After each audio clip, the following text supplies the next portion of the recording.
time for Voice of Indie. Your hosts today are Beem Weeks, author, producer, and marketing monster for independent multimedia publisher Fresh Ink Group, and Stephen Gies, author, producer, composer, and publisher for Fresh Ink Group. Good evening, everybody. Happy Wednesday. Happy Hump Day. Welcome to another episode of the Voice of Indie podcast. This is episode number 103. I'm your host, Beem Weeks, and with me over there in the corner with his frogs is Mr. Stephen Gies. How you doing, Stephen? Frogs say, hey, how you doing? Doing well. Doing well. Yeah, I was the other night. I was out there, was checking out my frogs, and I found a katydid on the wall. Katydids are great because I have potted plants all over the decks, and the frogs kind of help keep the bugs off of them. So do katydids. They eat aphids and stuff. So I caught the katydid and put him over on my potted star hydrangea plant, and I thought, now you can just live right there and eat all you want.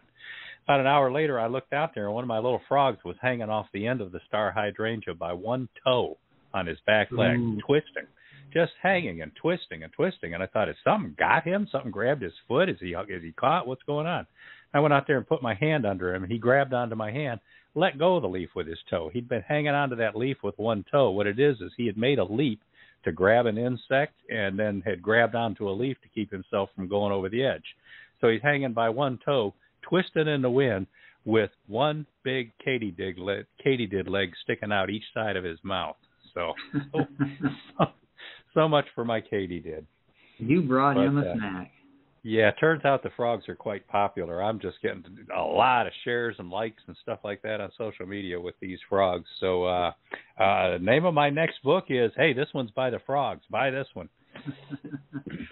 Yeah, all right. Before we get rolling into the how-tos and whatnots, Verwayne Greenhoe, he is on Twitter. He is our first Twitter voice of the night. Hey, Verwayne.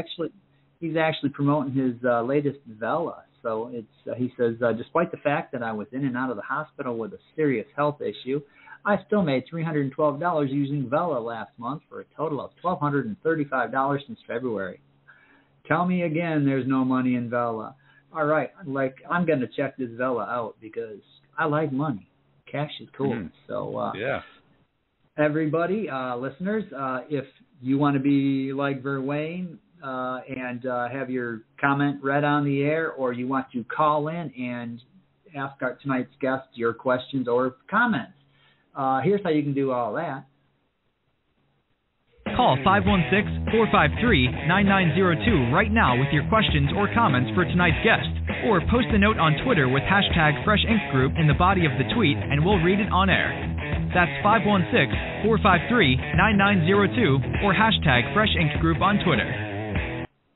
Hey, we have a new book in pre-sale right now, Still Not Enough, Minority Millennials in the Workforce by Dr. Janelle A. Jordan, is now out there everywhere. You can be stumbling through the wilds of Indonesia and pull out your phone, and bam, there it is on a website for sale. Order it now. So get your copy. It's in pre-release. The release date is August 9th. So if you order it now, you'll get it in a couple of weeks, and we'll help Janelle get a whole bunch of sales on that release date. Help spread the word. We've got a new video for it over on YouTube, too. So go to YouTube, go to the Fresh Ink Group channel, check it out, like it, share it, put money in an envelope, mail it to us, whatever you want to do, however excited you get. But check it out. Still Not Enough by Janelle A. Jordan, now in pre-release. In pre-release. Get over there and do it now or else.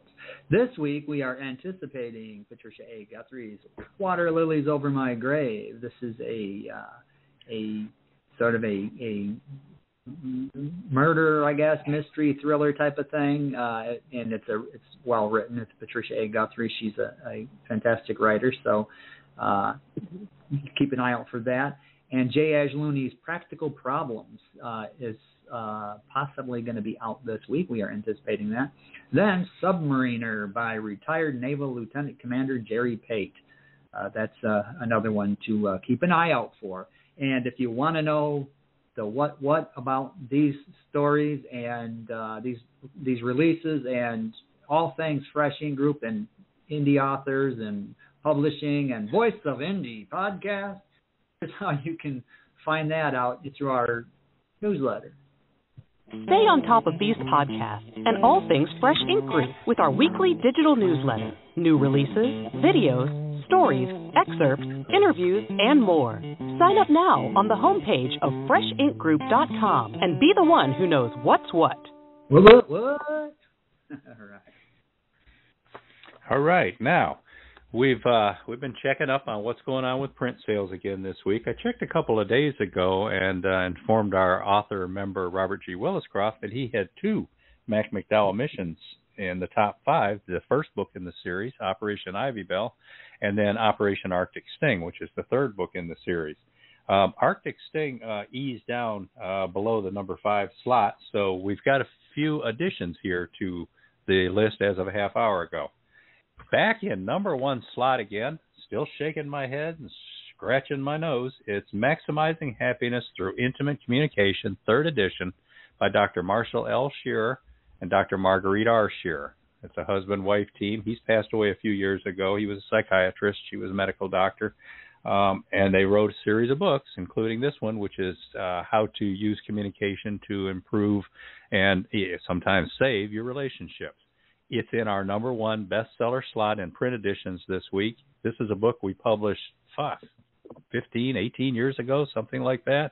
And even the author is long gone, but it's out there in our number 1 slot this week.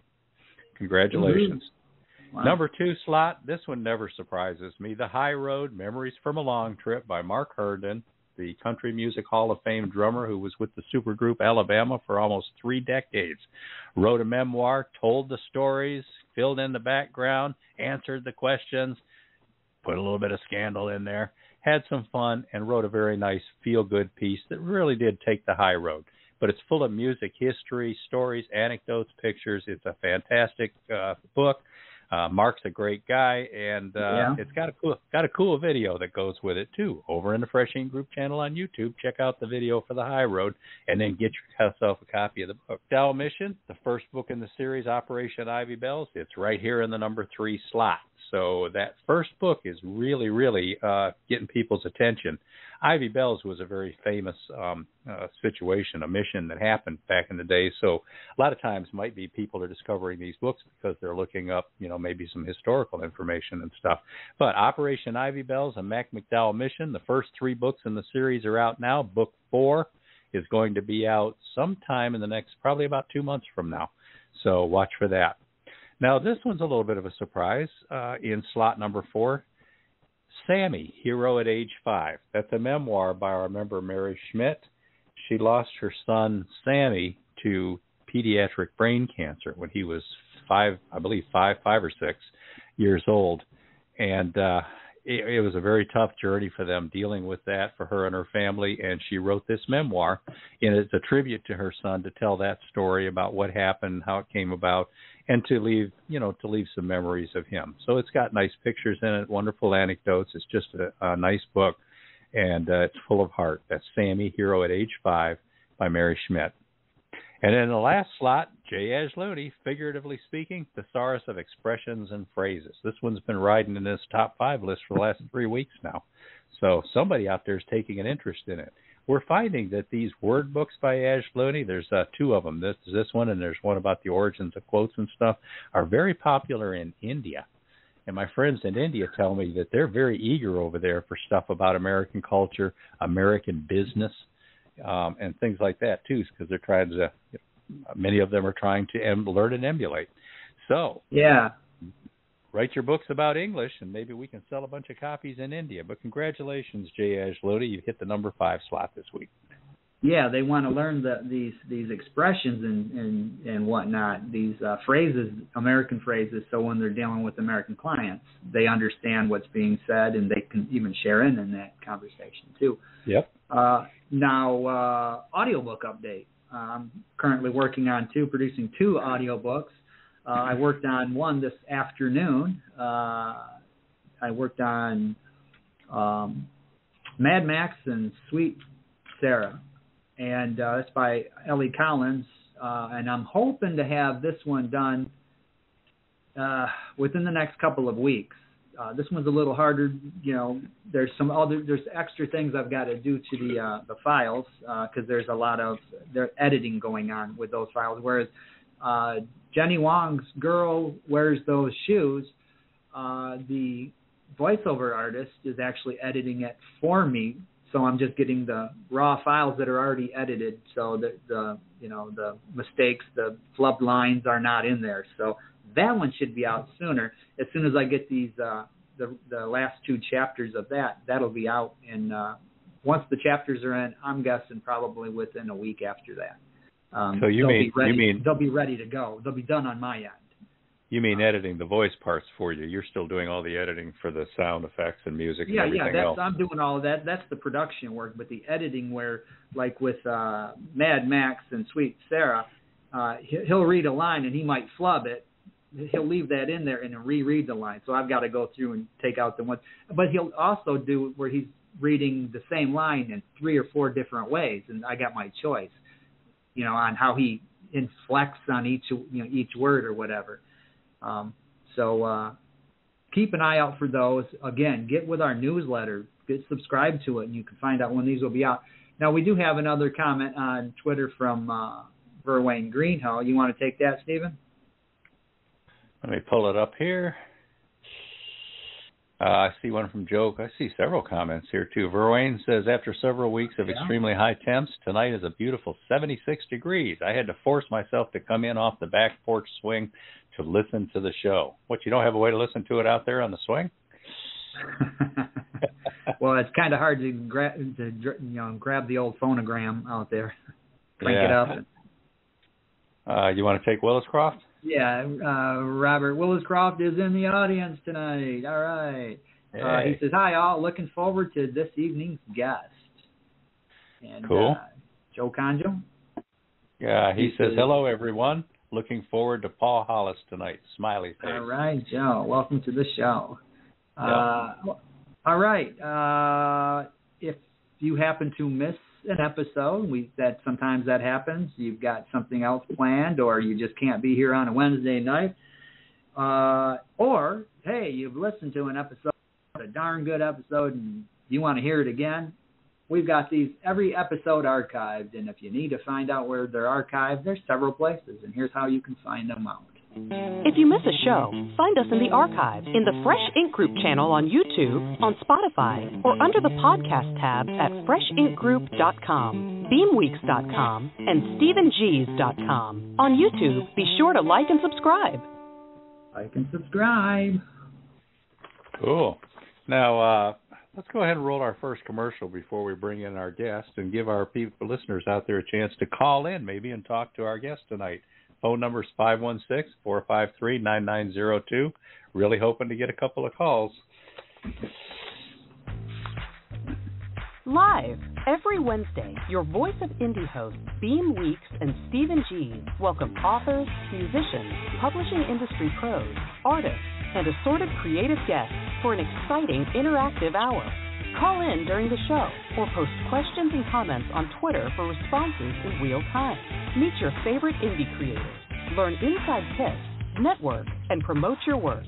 At Voice of Indie, you can spend time with guests such as Country Music Hall of Fame drummer Mark Herndon, sci-fi master Robert G. Wilscroft, med expert Dr. Helen Burrell, the Tippins of Rockers Wide Track, sports writer and photographer Stephen Hargis, broadcaster and author David Carroll, and international author Sally Cronin.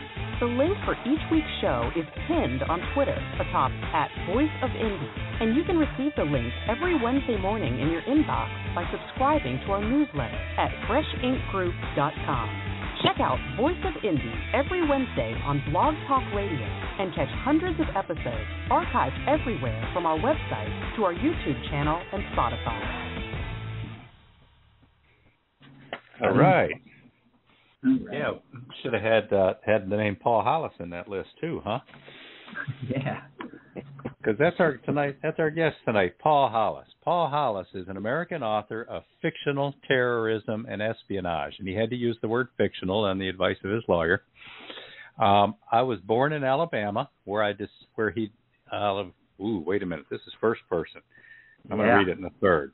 Paul's an American author of fictional terrorism and espionage. He was born in Alabama, where he distilled and sold moonshine with his father, grew up in Chicago, where he brewed LSD in chemistry lab for Cicero mob. I'm assuming that's the lysergic acid diethylamide kind.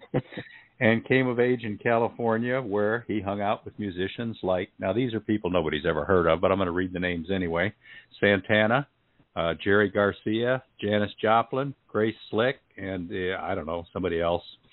But he majored in staying out of Vietnam in college and joined the Peace Corps soon after graduating. Welcome to the show, Paul. Welcome, Paul.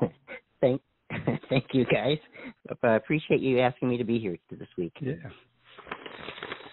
All right. So how about we start off with where are you from, where have you lived, and where are you now? Okay, so I'm not really from anywhere. I've been everywhere, but I haven't really called much home. I've lived in Europe for probably a total of 10 years or so. If you're thinking of an exotic place to live right now or place to visit, I've probably been there. Everywhere from the French Riviera to Sao Paulo, Brazil, and Rio, of course, and China, Japan, Alaska. I've lived in Alaska for a while, and I've actually been everywhere except, oddly enough, New Zealand, and I really would still like to go there. But yeah, about probably 50-something countries. I've been able to tour the world on mostly on somebody else's money, so that was always a good thing, a good byproduct. Let's see. So and where I'm at now, I am on Lake Erie in northern Ohio. So not far from there, probably a stone's throw, maybe a mile or so from the water. And just kind of trying to be retired for a change. Close to Cedar Point? Yeah, about 20, 25 miles east of there. Great. I need a place to stay next time I go. Yeah. Always welcome. Because Stephen and I, we go through Cedar Point or especially Cleveland. We've hit the Rock and Roll Hall of Fame a few times, so yep. We're gonna need a place to crash. All right. Yep. All right. Anytime, guys. What took you around the world? I mean, was it work or was it, what was it? Travel bug? It started out as the Peace Corps. I was trying to stay out of Vietnam, as I said, and it wasn't quite over when I graduated. But I was lucky enough to. I don't know if you all have heard of the lottery system that they had back then for drafting kids. Yeah. And it was the ping pong ball thing, and I was lucky enough to get number 258, and I don't think they ever got above 150 or so. But I did have some friends who were number 1 and number 7, and I also had a friend that was 366. So I was kind of in the middle there somewhere, but still, I chose the Peace Corps as opposed to going to Vietnam, and that may have turned out to be a mistake because my whole life has been being in the wrong place at the right time. And so what happens is they sent me, after a week or so, they sent me down to this place called Paintsville, Kentucky, and it's probably a stone's throw from the lost world of West Virginia, And so after a couple of weeks, I figured, geez, these guys really aren't kidding. And so I jumped at this opportunity that just came along to visit Africa, and I thought, well, maybe lions and tigers might be more preferable to the lost world with dinosaurs in it, So, because I wasn't really sure, I had never been to West Virginia at that time, so I didn't really know if they still had dinosaurs there or not. So, I ended up, and probably in a week's time, I was knee deep in mud and some kind of animal dung. Digging latrines in East Africa in a place called Tanzania, which was a fairly new country at that time. And for a couple of weeks, and I couldn't tell if I was crying or if it was just raining harder. I didn't know what to do there. So along came this guy who basically had a better offer for me. He said, how would you like to travel around Europe on our dime and just be wherever you want, go wherever you want to, do whatever you want to. we'll give you a number that you just go to any American Express office and ask them for money, and they give you money, sort of thing. So, by the way, if you're listening to this, don't try that today, because American Express will say, "What the hell are you talking about?" So anyway, so I thought it was a good idea. It was better than digging latrines in the mud, and so they sent me to a training camp that it was it was run by the Marine Corps. To make a long story short, and so they sent me 3 months to that of basically how to protect myself, because if we're talking in Star Trek terms, it turned out that I was the guy in the red shirt. Very expendable, and I didn't really actually know that at the time, but yep, that was me. And so they gave me this course on basically how to stay alive in most situations, and then for some reason they sent me 2 weeks to with special forces and Italian forces in the Alps to sort of live on your own, sort of thing. And after roasting tarantulas on an open fire, I was thinking, boy, Vietnam could not be this bad, right?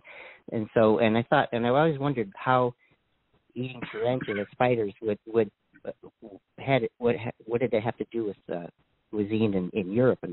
And fortunately, I never saw spiders on any menu. See them in a couple of restaurants, but not on the menu there. So what I was assigned to do basically is just kind of learn as much as I could about terrorism at the time, and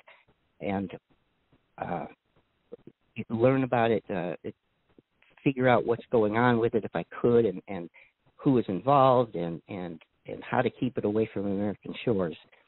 So I did that, and that's basically where my books come from. The inspiration for the books is that it basically started out with a explosion in Madrid that killed a prime minister of Spain at the time, when Franco was probably pretty much on his deathbed. I think he only lived a year after that time, but so that started this whole thing, and I traveled around Europe. I lived everywhere that you could imagine. Madrid and London and Paris, Brussels, Waterloo outside of Brussels, and Rome and Florence and many other places. And I also broke into an Iron Curtain country one time with a stolen automobile to save my partner my then partner, communist from communist death, I guess was the best way to put it. And so those are basically all the stories that happened there. The thing with terrorism, though, how it all started was that in what I'll call the old days, probably prior to 1970, mostly the terrorism that we saw that was publicized on TV or radio or something was about something specific and about somebody specific or a small group, and it usually ended up to be politicians, right? So when a politician was blown up or killed or shot or whatever, no one really took much thought in it, right? And so what the terrorists at the time started thinking, well, look, what if we just kind of included women and children in these bombs and indiscriminate and didn't mean anything to anybody? Maybe they would start listening to us then, right? So that's about the time that all of this, that I was thrown into this, and with no training, no real brains, they're like 23 or 24 years old, and it's like you have no brains, and you just do what you're told to do, and it's like, hey, this is great life, living in foreign countries, and that I learned to speak pretty fluently Spanish at the time, and French, and Italian, which is all the derivation of the Romance languages, but also did quite a bit in Germany. I learned in Germany that people speak English better than we do, so I didn't really need much of the German that I had been taught in college. But so there you go. And then mostly when I was in Prague and Czechoslovakia behind the Iron Curtain, I pretended to be mute, so I didn't have to answer to anybody, and because they would have known right away that I was American, and what an idiot he is to be here. That's but that's my pretty much my story of how I got around. And then after I got too old to run, which is probably 3 or 4 years after that, I joined IBM, and they sent me around the world to do lots of different kinds of things there, and a lot of times in the old days with IBM, they would say, "Hey, have you ever been to Alaska?" And I said, "No." "Well, let's go. Well, you're going now, right? Or this year, you're going to Hong Kong now, and you're going to stay there for 6 months or a year, and that sort of thing." So that's how I got to travel and live in other countries outside now, per se. Doing all this travel, did you enjoy the travel, or was it one of those things that after a while it became a grind? Well, back in those days, I can tell you that it was very, very enjoyable to be on planes and to to be around all the airports and in foreign countries and things. But now that it's become like, not even since 9/11. So after 9/11, there were some good times too. But after that time, it seems like to me that's when the airlines and the whole kind of system of travel sort of got turned around, and it just hasn't been the same. It's been lots of plane delays, lots of changes. Planes don't work. You got to take your shoes off here. And it's like, wait, one guy was unsuccessful on one flight of setting his shoes on fire, and then everybody else takes their shoes off. But in Europe, you don't have to do that. It's like you just go on through. It's like we are using some of our expertise to say that no one's going to try that crap again, right, kind of thing. But I mean, that's the easy part. Getting through custom stops and all that sort of thing. It's really the airline delays and the missed planes and all that sort of thing. I would not really like to do that these days. I mean, I haven't been really traveling except around the U.S. For the last 10 years or so. But that's what I experienced. It's like, man, I don't even know if I want to go, but I still have about 600,000, 700,000 air miles to use. Wow! I can imagine. I've flown probably over 4,000 air miles with Air American and TWA before that, and Southwest. Yeah. Yeah, I'll tell you, yeah. I'm intrigued by this notion of hanging out with Carlos and Jerry and Janice and them. Do you have any stories to tell from that? Well, it was, I mean, like, I wasn't their best buddy or anything, but I did know them, and I hung out in their apartments, and we'll call it apartments, crash pads there in the Haight area of San Francisco. They're just kind of human beings. I mean, I drank many bottles of Southern Comfort with Janice Joplin, and I mean, she's just like that was her drink of choice. And just a normal, kind of person. And to me, they were just like, oh, they're us. They're kind of what we are, sort of thing. And they were back in those days. They were the poets that we tuned into. They I mean, like back when you had Gulliver's Travels and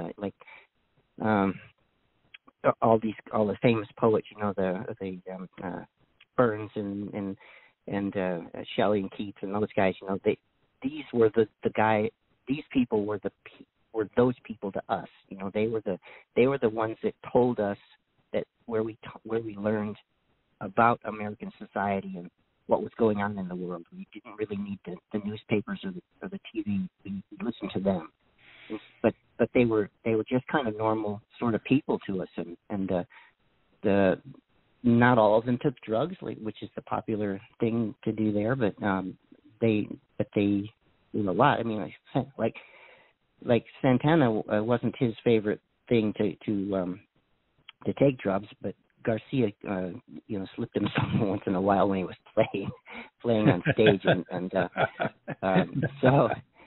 But there's that, and then about Woodstock. There's a saying that says if you remember the 1960s, you weren't there. because of the drugs and not being able to remember stuff. But there are some things about that time that you never forget. I remember being 19 years old in 1969, and I remember being hungry and buzzed and pumped and on adrenaline all at the same time, and listening to the most memorable music in history. I think, sort of things, being biased, and I was wet and dirty all at the same time with the rains there, and we shared stuff of what we had. I mean, it came empty-handed anyway, so there wasn't enough food. So I probably lost some weight then in those days anyway. I only probably weighed 100 pounds anyway. But I remember dancing to the nonstop music and meeting all kinds of people in the fields and the river around there when you're. But there's one thing that I don't remember is having another time like that. That to me was one of the probably 10 images that still stand out strong in my mind, sort of thing. So, but that's really the extent of my knowledge about that, sort of thing. But they were the listening to them live was the only time we really heard the real words of the song, because on the records it was like you had to make up your own words sometimes because you couldn't understand what they were saying, sort of thing. But yeah, they were, that's all I can say about them, is that they were the poets of our time in the 60s. Yeah. Beem, I think it's a good time to run two back to back. What do you think? All righty.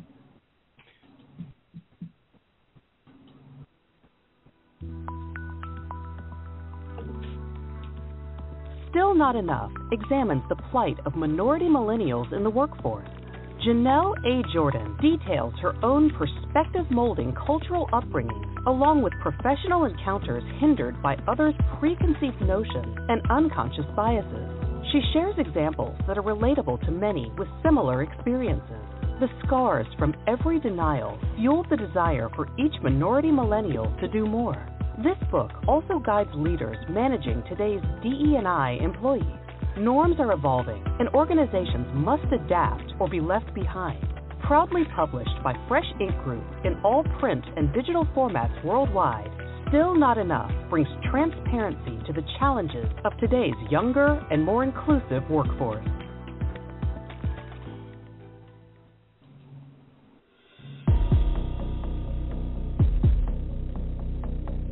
Psychologist Annabelle O'Brien flees from her psychotic ex-husband in New York City, only to find he is stalking her across the country with deadly intentions. She takes a job in the resort town of Lake Nature.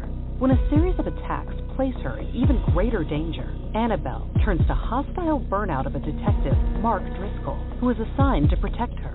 Then, two women who resemble her are murdered, and the town is gripped with fear. Mark and Annabelle must work together to catch the killer before he catches them. From the celebrated author of such bestsellers as Legacy of Danger and her collection Eerie Charms of the Short Story, Water Lilies Over My Grave is a novel of psychological suspense about one woman searching for a new life, even as she is threatened by her old one. Proudly published by Fresh Ink Group, Water Lilies Over My Grave is available in all print and digital formats worldwide. One we need to replace the voiceover with the corrected one where she says Lake Nager instead of Lake Nager. Yeah, I will have to make a note of that. Yeah, Go ahead. We do have a caller, so you want to take this call? Go. All right. Hello, caller. Welcome to the show. You're on the air. Where are you calling from, and what is your name? Hey, it's Robin Jones from Beem the Author Podcast, Tampa, Florida. Hey. Well, hello to the Carters. Welcome to the show. So we come on and pester Paul. Yeah. All right. Yeah. You've got some great stories. I'm going to go get something to eat. It's yours. Oh, no. We just did a show. Just ask Paul a question. He'll just keep talking, and you can go get yourself a sandwich or something. Yeah. No, Paul is an amazing person, and he's a wonderful author. Absolutely. He's written 3 wonderful books, and he's a great guy, besides which. And lived an amazing life, don't you think? Yeah, we are combing through the details. I know. Things are falling out onto the carpet. Well, have you told them that you started moonshining when you were 5 years old? Yeah.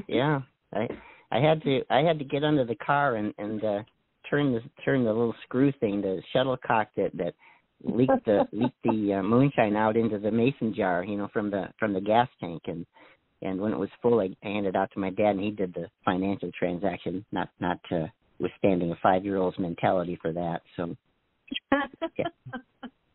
But it was kind of funny though, You started early. Yeah. Oh yeah. Yeah. That chemistry did come in handy. Got a question for you, Paul. Sure.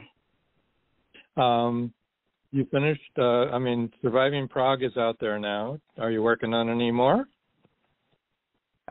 Yeah, I had not intended to. I thought, well, everybody might be getting bored with this whole scenario thing, so I was going to end it at the thing there. But the epilogue sort of talked me into doing another one. So I'm running through, how I can kind of maybe do another one and then sort of close it off a little better, sort of thing at the end.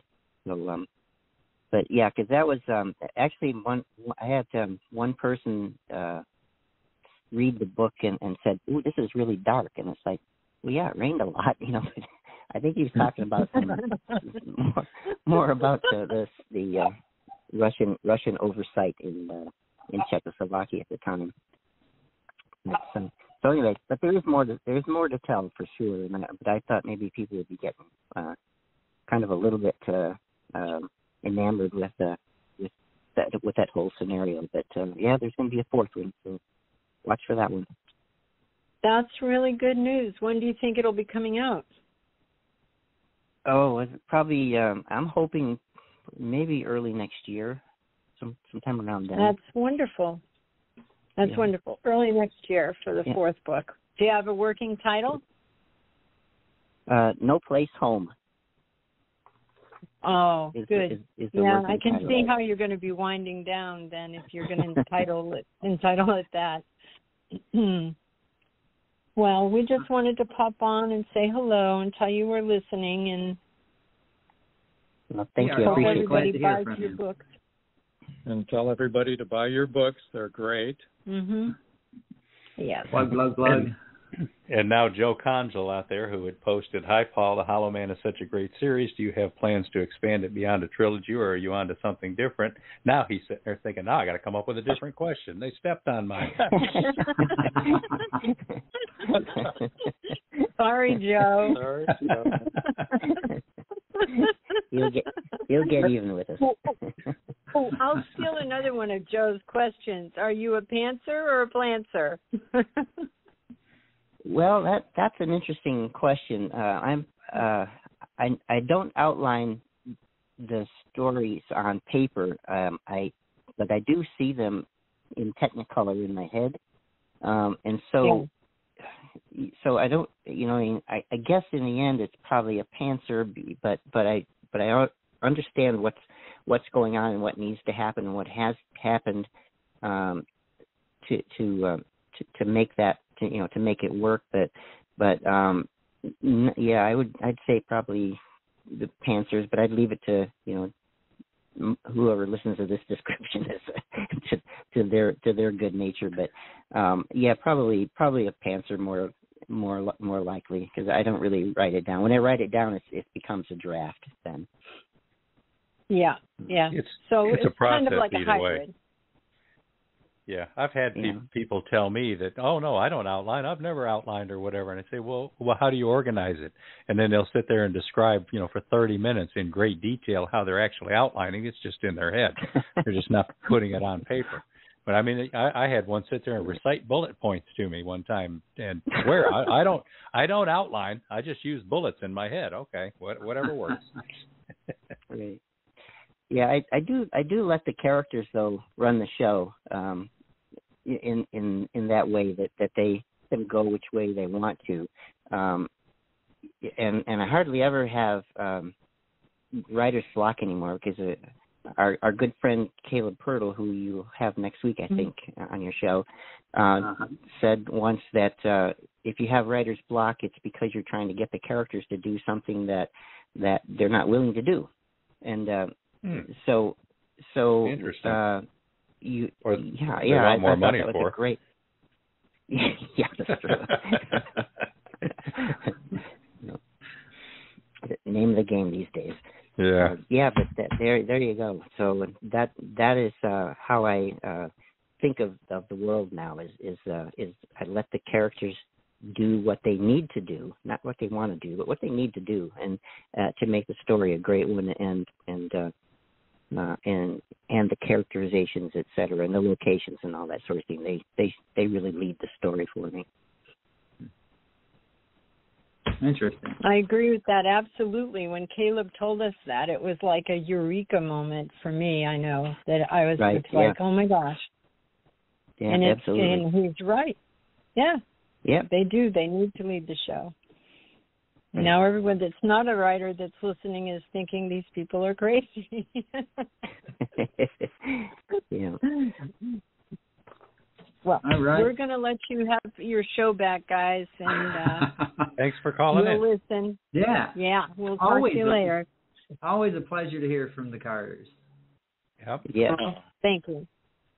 Okay. Well, Good night, folks. See you, Beem, Gary, and Paul. Yep. Bye-bye. Yep. Have a good night. Well, Paul, that was You a good too.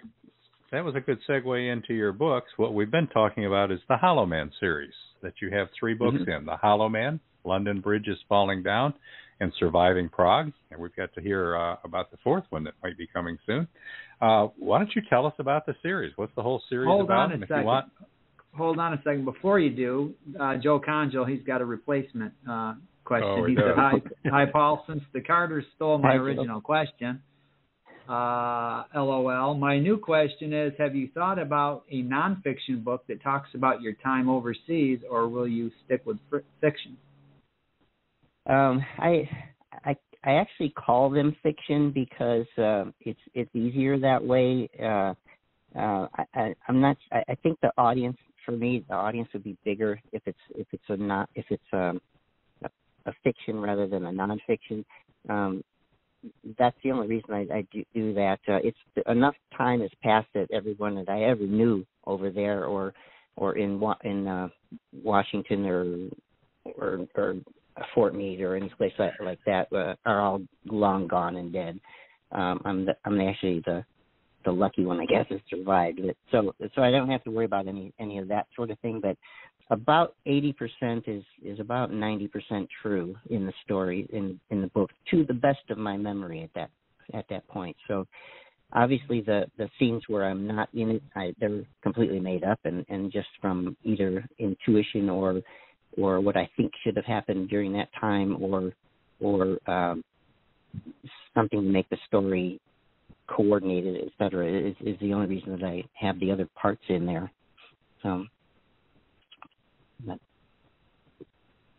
Okay. Verwayne Greenhow, he's on Twitter as well. He says, as I listened, I thought, don't I have a couple of these Hollow Man books? I just checked, and yes, I have books 1 and 2. So, oh, well, great. Well, thank you. You've got one of your. Are you there, Stephen? Yeah, I had left off with asking Paul to tell us about the 3 books. So why don't we go there now? Great. Okay. Yeah. So as I said, I got into this thing and into this situation, I'll call it, and thinking that it was something different than not a red shirt sequence of expendability, and almost right away in Amsterdam, I met the what we call a leading lady who was actually an MI6 agent at the time, and she became my unofficial partner and probably saved my life a dozen times at least in each book maybe. Anyways, it was all about really watching and reporting back things that I found, evidence, etc., to Fort Meade, my contact there, and it was basically it was what it turned out to be is like I was supposed to turn all the information over to my contact at Fort Meade, and then he would inevitably turn it over to the professionals to resolve any situation, which would be, if you are familiar with three-letter acronyms, this would be the CIA, but I did not work for the CIA. It was a different organization with the three letters, and it was off the books. So I was totally non-referenced in anything because I was presumed that I would probably be dead within a few months. But it all started out with a bombing of the Prime Minister of Spain, as I said before, he was basically blown up in his car over a 5-story building into a courtyard into the next street.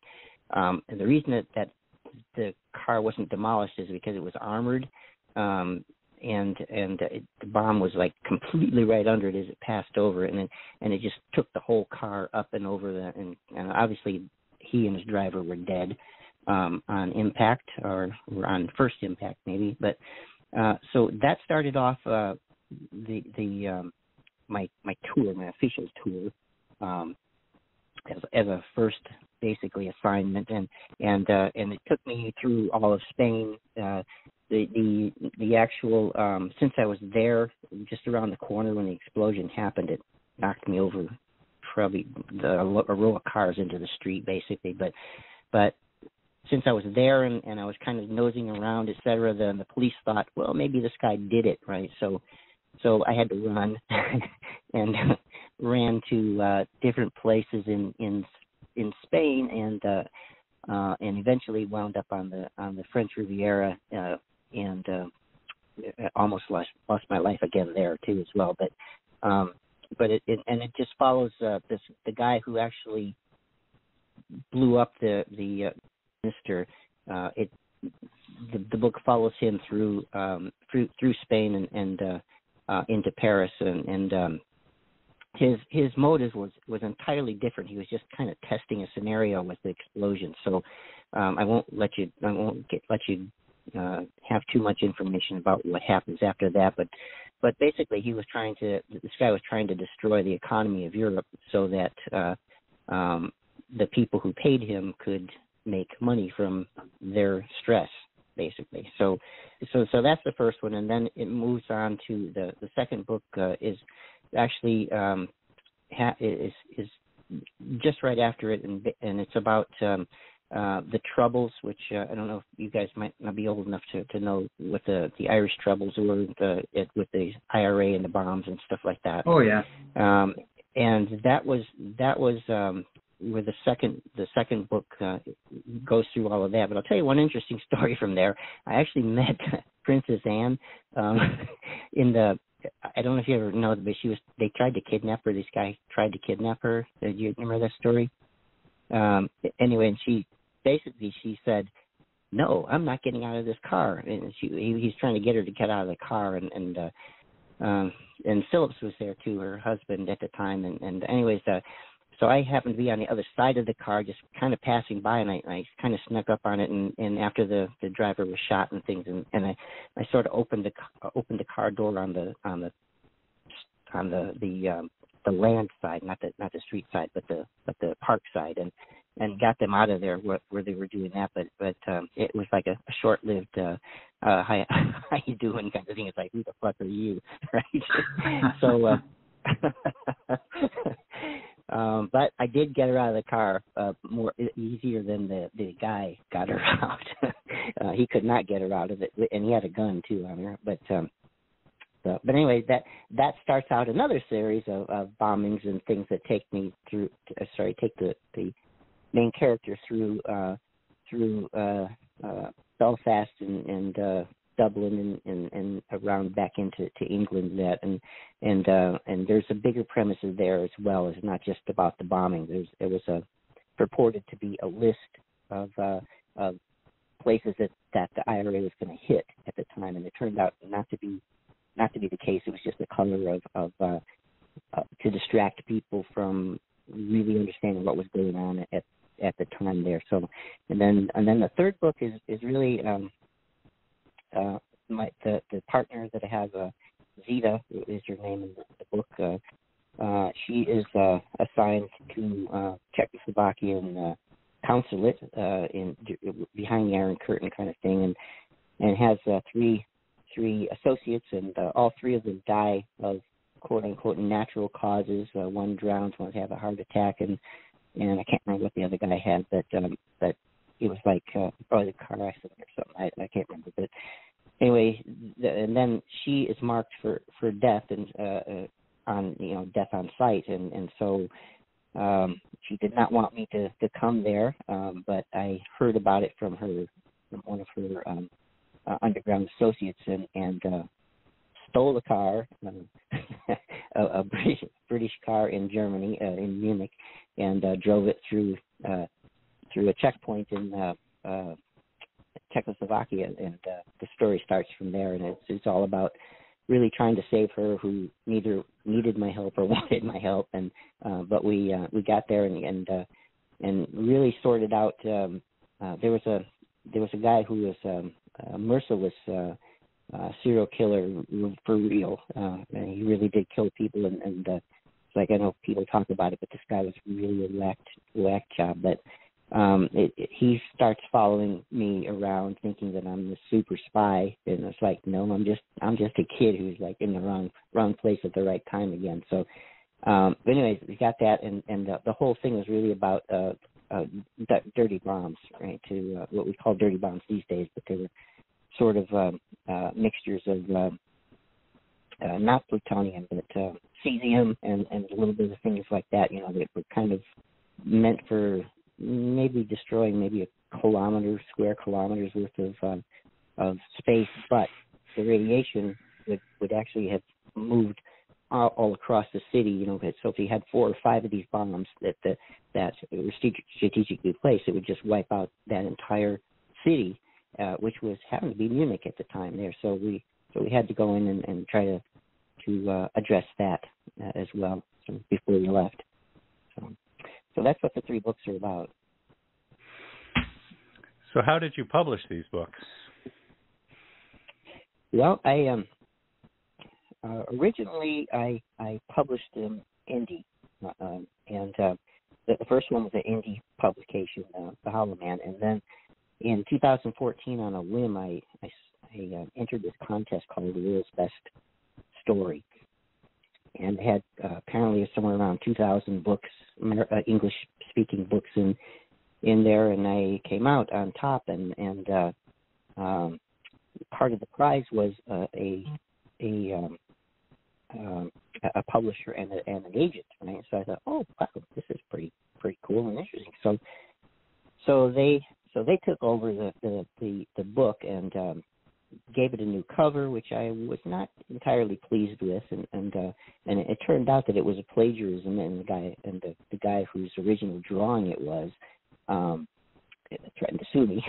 So I said, okay, fine, I'll just drop it and go back to my original cover. But what this publisher and agent did, they, by the way, they both refused to help me in that lawsuit. But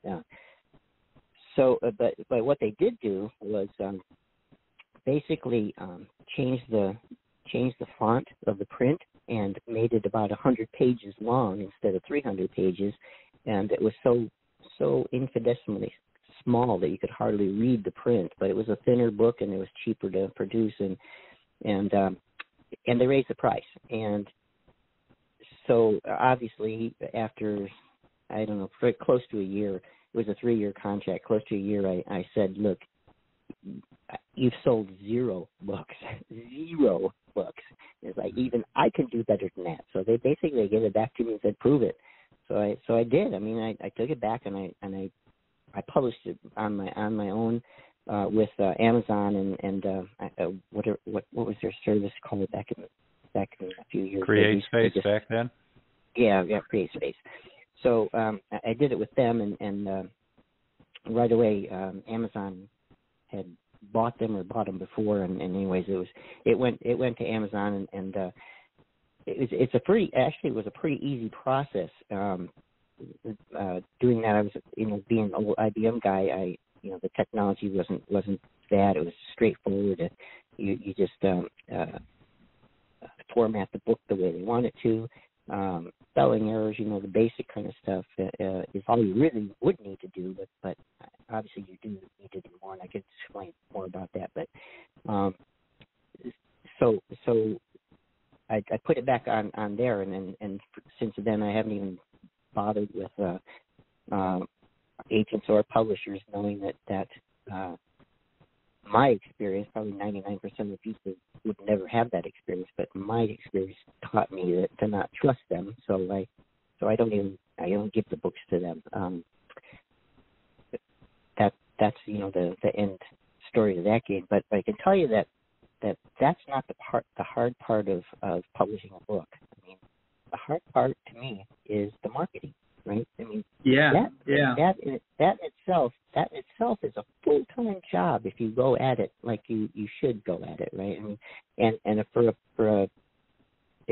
it's a new world for a writer, most of the new world for writers. So they don't know how to approach it. They don't know what to do. They don't know how to do this or that, and what the differences of this or that are, and so it becomes slow process, and it gets them bogged down and stops them from writing, basically. So that's the next problem that you could talk about. But other than that, I mean, it's indie published. They are all three indie published, and I sort of like it that way for right now until a legitimate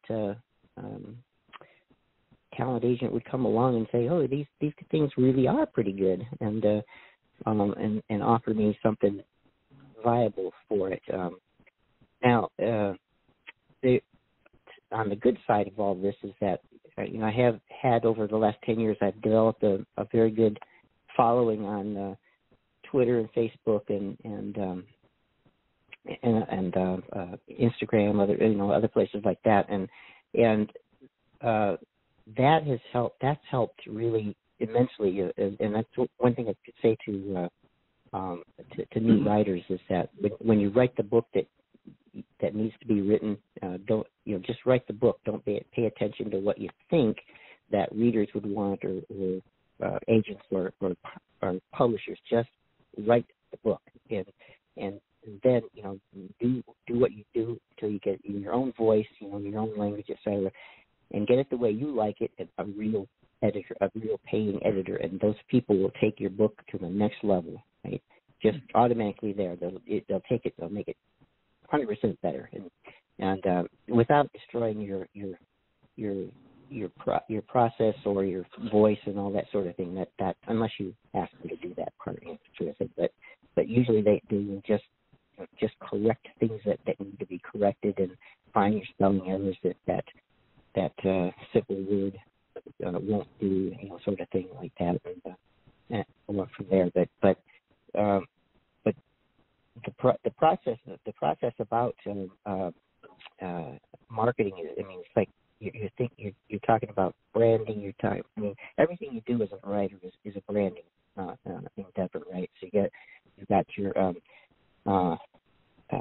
website, you got Twitter, you got whichever piece or part you go after. There's tons of stuff, and the kids and some people are using TikTok and stuff now. Whatever it takes, whatever you want to do. There's TikTok. There's a really good blog post on Story Empire, the Story Empire blog today about TikTok, and that's one that I had been on TikTok, a few years ago, and ended up dumping it 2 years ago because I wasn't seeing a whole lot of action on it.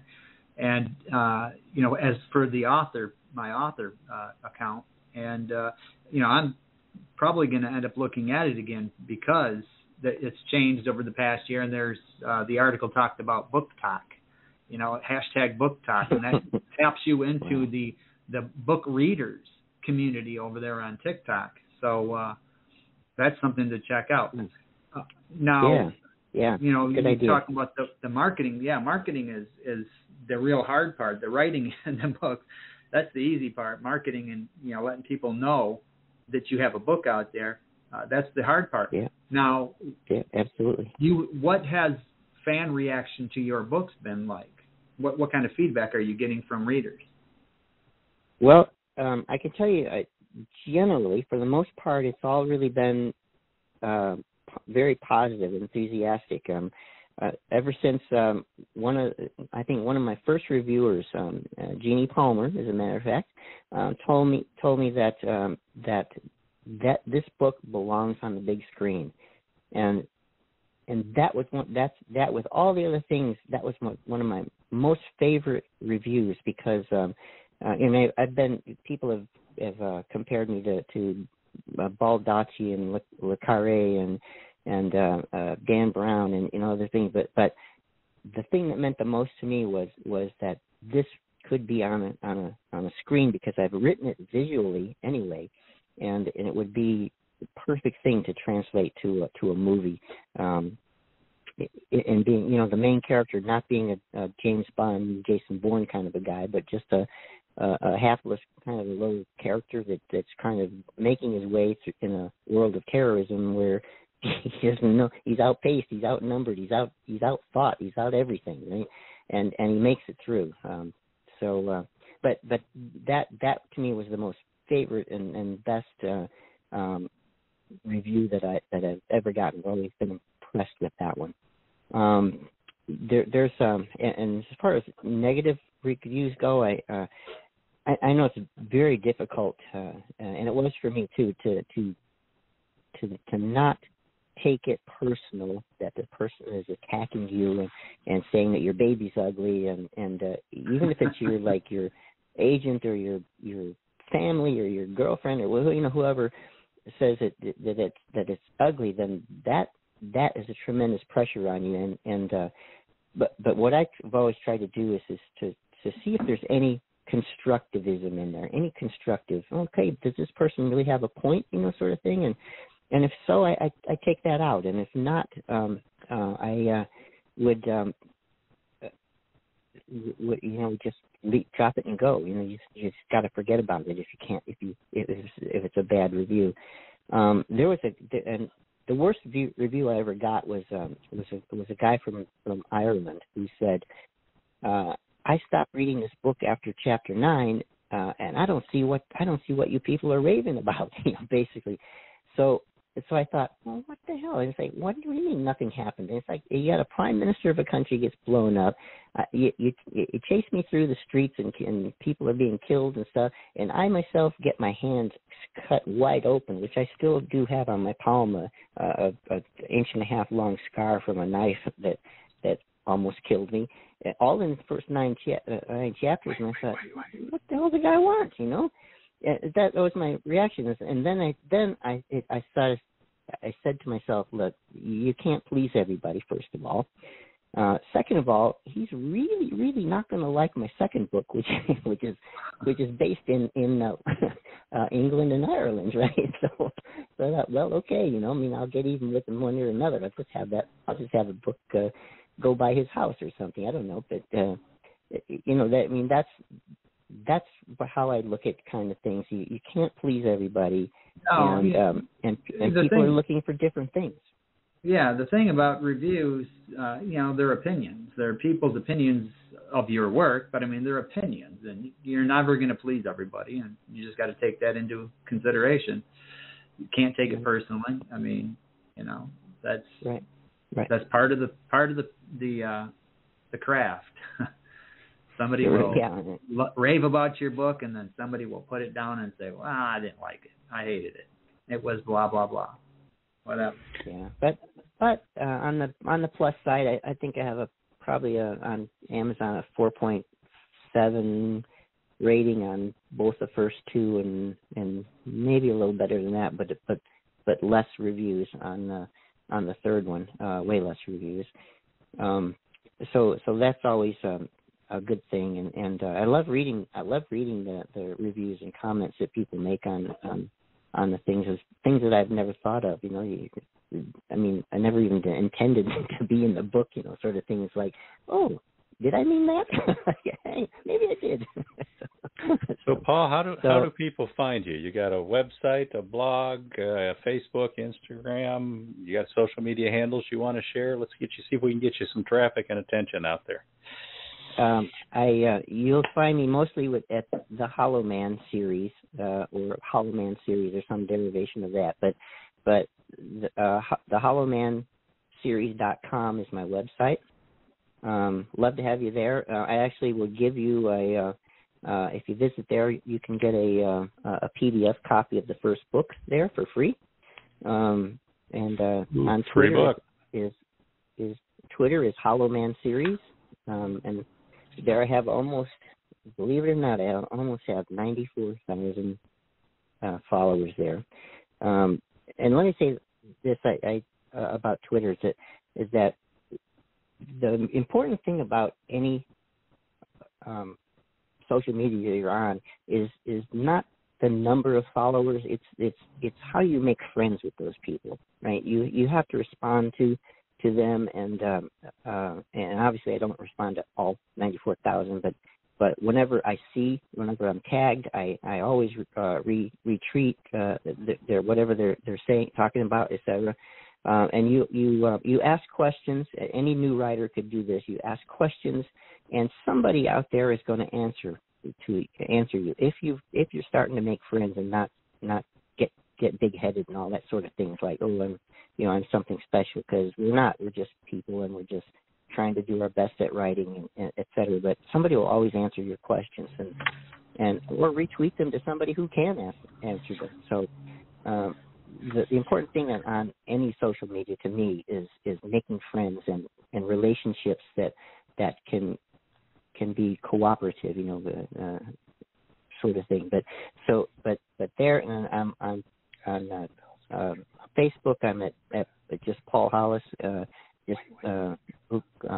Just search for me there.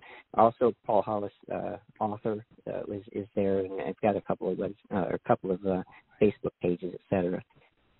And those are the things that I look at mostly when I sit down to write. I always start out by looking through the social media to find out what's going on in the writing world, et cetera. So that's a good thing. My email is paul@hollowmanseries.com. Happy to look and answer questions via email as well. I look at that every day. Being an old IBM guy, I have to look at email on my life. It's like part of my life.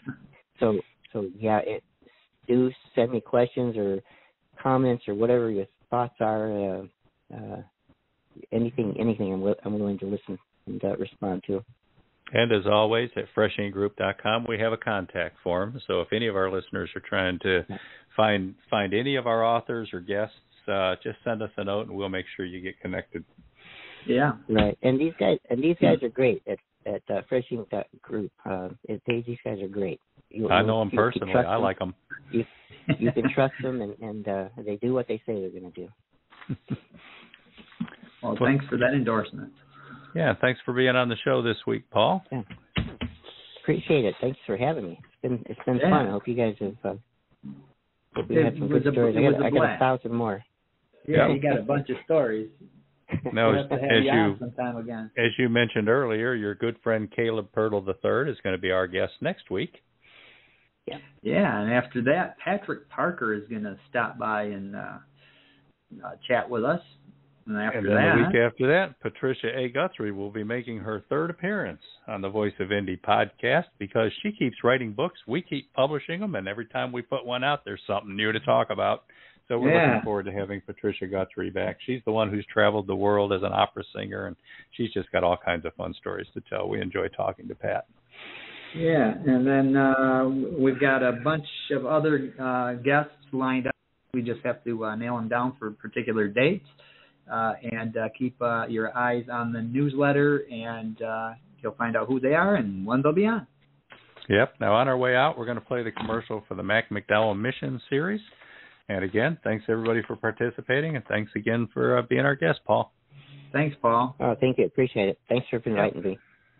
Thanks to the Carters for calling in, and thanks to Joe Conjol and Verwayne Greenhoe and Robert G. Williscroft for joining us on Twitter. And we will see you again next week, everybody.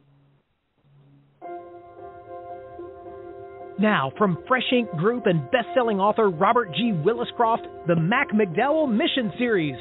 With a security clearance above top secret, Saturation Dive Team Officer in Charge Mac McDowell leads his team into critical Cold War counter-Soviet missions. Watch Mac prove what brave men can achieve under real pressure, the kind that will steal your air and crush the life out of you.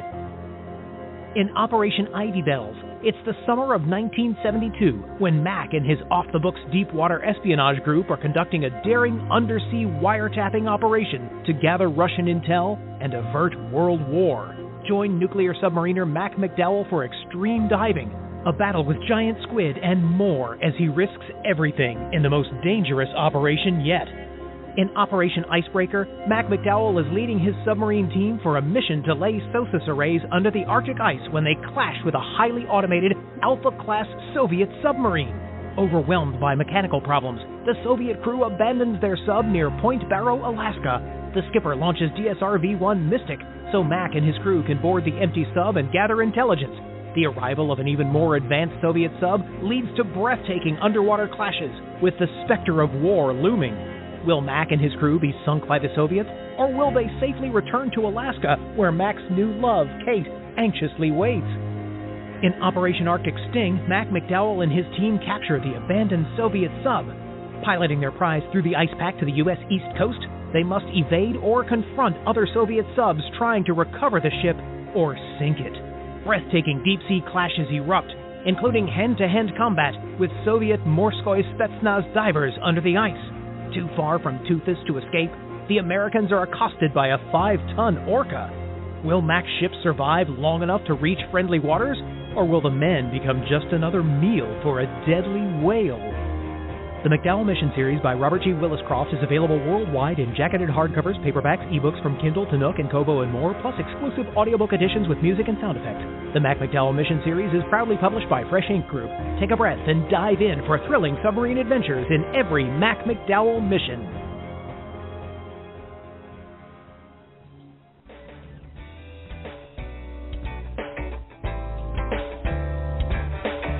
You've been a part of Voice of Indy, a production of Fresh Ink Group. Spread the word, support our guests, then find us at freshinkgroup.com and be sure to hashtag Fresh Ink Group.